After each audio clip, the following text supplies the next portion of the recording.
हाँ हाँ, आपने ना सही पढ़ा है।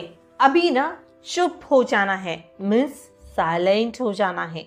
फिर देखना कि सामने वाला पर्सन जो आपको इग्नोर कर रहा था, जो जानबूझ के आपको परेशान कर रहा था, जो ना इंसान आपकी इंसल्ट कर रहा था, तो ऐसे टाइम पे उसको जवाब देने के लिए चुप्पी धारण करना बहुत ज़्यादा ज़रूरी है। साइलेंट हो जाना मीन्स क्या?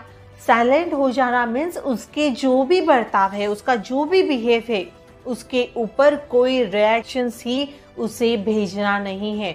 मीन्स कुछ भी करे, वो इग्नोर करे, जानबूझ के परेशान करे, इंसल्ट करे, व्हाटएवर जो भी एक्शंस वो करता है उसके ऊपर रिएक्ट करना ही नहीं है। ये होता है साइलेंट हो जाना। इसे बोलते हैं चुप हो जाना। जैसे पिन ड्रॉप साइलेंट होता है ना, वैसे ही कोई हलचल ही नहीं, वो जैसे करना चाहता है सामने वाले पर्सन को वैसा करने दीजिए, उसके ऊपर रिएक्शन से सेंड नहीं करो ना। फिर देखो सामने वाली की हालत कैसी खराब हो जाती है। किसी को जवाब देना है ना तो साइलेंट ट्रीटमेंट, शांति, अपने अंदर सब्र, ये सारी चीजें ना काफी वर्क करती है। किसी को जवाब देने के लिए, किसी को सबक सिखाने के लिए बहुत ज्यादा जरूरी है। अभी आप बाहर से तो शांत हो गए हो, आपने रिएक्शन सेंड करना बंद कर दिया है, उसके कोई भी एक्शंस पे आप रिएक्ट ही नहीं कर रहे हो। अभी बहुत बड़ा टास्क जो आपको करना है, अपने अंदर से आपको साइलेंट होना है। मीन्स जो आपकी इमोशंस है, जो आपकी फीलिंग्स है, जो आप सोच रहे हो, जो बोल रहे हो, सेल्फ टॉक कर रहे हो, ओवर थिंक कर रहे हो, इसके ऊपर भी आपको लॉकडाउन लगा देना है। मीन्स इसको भी साइलेंट ट्रीटमेंट देनी जरूरी है। आई नो कि आपको ना ये बहुत टफ जाने वाली है सिचुएशन, क्योंकि खुद के अंदर से खुद को शांत करना ये बहुत बड़ा टास्क होता है, बट ये तो आपको करना होगा ना। अगर सामने वाला पर्सन जब चाहे तभी इग्नोर करता है, जब चाहे तभी इंसल्ट करता है, परेशान करता है, तो अगर उसे जवाब देना है, उसे आपको कुछ बिना बोले उसे सबक सिखाना है ना, खुद को अंदर से साइलेंट रखना, चुप रखना बहुत ज़्यादा ज़रूरी है।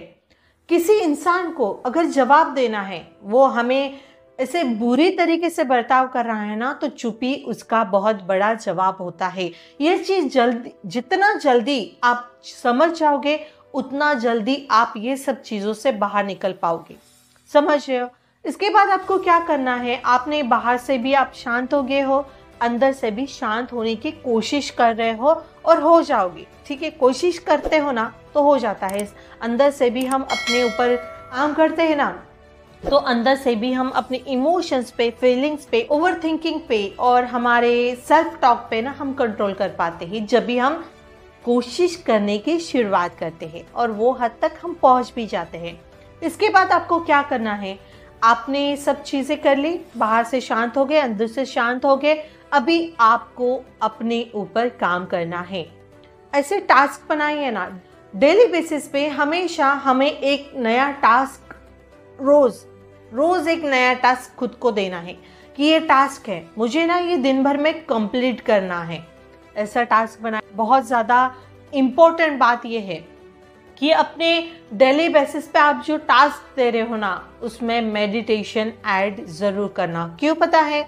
क्योंकि मेडिटेशन ये ऐसी एक चीज़ है ना जो हमारे ऊपर खुद को सेल्फ कंट्रोल करने के लिए ना काफ़ी हेल्प करती है। हमारा माइंड बहुत ज़्यादा ओवर थिंकिंग करता है, बहुत ज़्यादा डिस्टर्ब रहता है, हमें कभी कभी एंजाइटी होती है, तो इसे सब चीज़ों को कंट्रोल करने के लिए मेडिटेशन काफ़ी हेल्प करता है।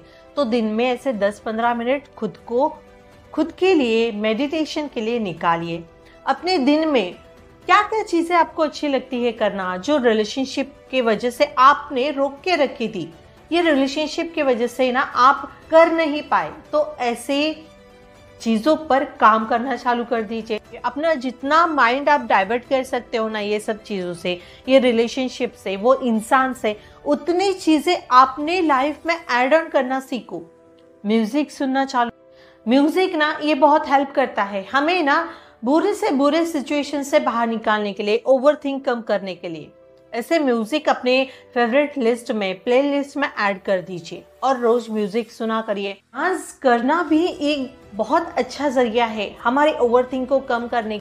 मीन्स जो चीज़ें आपको अच्छी लगती थी वो चीज़ें आपको करना स्टार्ट करना होगा। जिस वजह से आपको खुशियाँ मिलती है वो चीज़ें अपने लाइफ में ऐड ऑन कीजिए, अपने ऊपर काम करने की कोशिश कीजिए। और जिस वजह से रिलेशनशिप खराब हो रहा था ना, के ऊपर भी काम करना चालू कर दीजिए। बहुत ज़्यादा ज़रूरी है। आप बताइए, वो इंसान के ऐसे बर्ताव से सबसे ज़्यादा परेशान कौन हो रहा था? सबसे ज़्यादा लॉस किसका हो रहा था? सबसे ज़्यादा दुखी कौन हो रहा था? सबसे ज़्यादा नुकसान किसका हुआ? आपका हुआ ना। वो इंसान का कुछ गया, वो तो अपने लाइफ में बहुत खुश है, उसे कोई पड़ी नहीं है आपकी, कुछ पड़ी नहीं है आपकी। अगर कुछ भी पड़ी होती ना तो वो केयर दिखाता, रिस्पेक्ट करता आपकी, वैल्यू करता आपकी। बट वो तो अपने लाइफ मज़े से गुजार रहा है। नुकसान किसका हो रहा है ये सब चीज़ों से? आप ओवर थिंक कर रहे हो, दुखी हो रहे हो, परेशान हो रहे हो। नुकसान सिर्फ और सिर्फ आपका हो रहा है। तो अभी ये सारे नुकसान की भरपाई किसको करनी होगी? वो इंसान तो आएगा नहीं। मीन्स ये नुकसान की भरपाई आपको ही करनी है। समझ रहे हो? तो जितना हो सकता है अपने ऊपर काम कीजिए, ऐसे ही आपके ये नुकसान की भरपाई होगी। जो चीज़ें आपको अच्छी लगती है लाइफ में, जो चीज़ें अपनी ज़िंदगी में स्टॉप हुई थी, रुक गई थी रिलेशनशिप के वजह से, उसके ऊपर काम कीजिए, जी जान लगा के काम कीजिए, बहुत मेहनत कीजिए ये सब चीज़ों में। और अपना ना एक नेक्स्ट वर्जन बनाइए। ऐसा नेक्स्ट वर्जन होना चाहिए ना कि सामने वाला मुड़कर देखेगा ना तो उसे ये वो पश्चाताप होना चाहिए कि यार मैंने कितना अच्छा बंदा या कितनी अच्छी बंदी खो दी यार। ऐसा पछतावा उसको होना चाहिए। ऐसा अपना नेक्स्ट वर्जन अपग्रेड करिए, बहुत ज़्यादा ज़रूरी है। अपने ऊपर काम कीजिए यार। वो इंसान के पीछे दुखी होके, परेशान होके कुछ नहीं मिलने वाला है। लाइफ मानो स्टॉप हो जाएगी, लाइफ में कुछ बचेगा ही नहीं आपका, ओवर थिंक करने के अलावा, एंजाइटी के अलावा, डिप्रेशन के अलावा। अगर ये सब चीज़ों से बाहर निकलना चाहते हो तो अपने आप को निखारो, अपने ऊपर काम करो, बहुत ज़्यादा ज़रूरी है। मैं हमेशा बोलती हूँ, वो इंसान को हमने इतनी इम्पोर्टेंस दी है, इतना स्पेशल फील कराया है, तब जाके वो स्पेशल हुआ। बाकी तो वो इंसान नॉर्मल लोगों के साथ बैठाओगे ना तो वो नॉर्मल ही इंसान रहेगा नॉर्मल लोगों के लिए। बाकी तो उसकी औकात नहीं है कि खुद को इतना स्पेशल समझे। समझ रहे हो? इसलिए चीज़ें समझो, अपने ऊपर काम करो। और एक इम्पोर्टेंट बात बताओ आपको, हमारी साइलेंट जो एनर्जी रहती है ना वो बहुत ज़्यादा एक्सपेंसिव रहती है। अगर हमारे इर्द गिर्द, जैसे हमारे ऑफिस में, हमारे रिलेशनशिप में ऐसे कोई लोग होते हैं ना, तो उनको ना रिएक्ट ही नहीं करने का, उनको सीधा कट ऑफ कर देने का। यार निकल, यार निकल, अब नहीं चाहिए तू मुझे अपने लाइफ में। सीधा कट ऑफ। उनके बातों पे, उनके रिएक्शंस पे कोई रिएक्ट ही नहीं करने का। वो जो बोल रहे हैं बोलने देने का, उनके उसके ऊपर रिएक्ट ही नहीं करने का, सीधा कट ऑफ। यस, बहुत बड़ा जवाब है। ऐसे नेगेटिव लोग, ऐसे टॉक्सिक पर्सन, ऐसे टॉक्सिक लोग अपने लाइफ में ना सीधा कट ऑफ कर देने के। इस वजह से क्या होता है, हम ना अपने लाइफ में बहुत सुकून, शांति में रहते हैं। और यही तो चाहिए रहता है यार हमें। जो लोग हमारी लाइफ पूरी बर्बाद कर देते हैं, हमें मेंटली डिस्टर्ब कर देते हैं, कई बार हमें ऐसे लगता है यार हमारी तो कुछ वैल्यू ही नहीं है, अपनी नज़रों में हम इतनी वैल्यू गिरा देते हैं। तो यही चीज़ नहीं करनी है। हमारी वैल्यू हमारे नज़रों में अब यहाँ थी ना, अभी हमें यहाँ पे ले आनी है।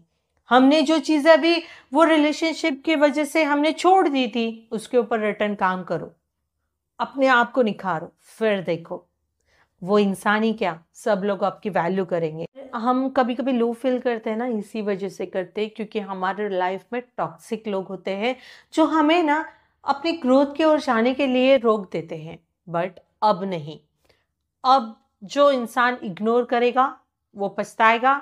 जो हमेशा हमें परेशान कर रहा था वो भी पछताएगा। जो हमारी इंसल्ट कर रहा था, अभी उसको जवाब देने का टाइम आपका आ चुका है। तो अपने ऊपर काम करिए, अपने ऊपर सेल्फ कंट्रोल रखें, अपनी सेल्फ ग्रोथ पे काम कीजिए और अपने आप को निखारने की कोशिश करिए। फिर देख लो सामने वाले की हालत कैसे खराब होती है।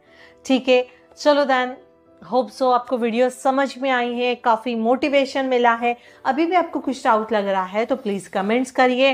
अगर यहाँ पे कमेंट्स करने के लिए कंफर्टेबल नहीं है तो इंस्टा पे फॉलो करिए और वहाँ पे मुझे डीएम कर दीजिए। आई विल ट्राई कि आपसे मैं कनेक्ट हो जाऊँ, ठीक है। होप सो वीडियो अच्छी लगी रहेगी तो लाइक करिए, अपनी फ्रेंड्स के साथ शेयर करना मत भूलिए, क्योंकि आपके शेयर करने से किसी की लाइफ चेंज होती है। तो आपको शेयर करना चाहिए ना, तो शेयर करा करो यार, अपनी फ्रेंड्स की हेल्प करा करो।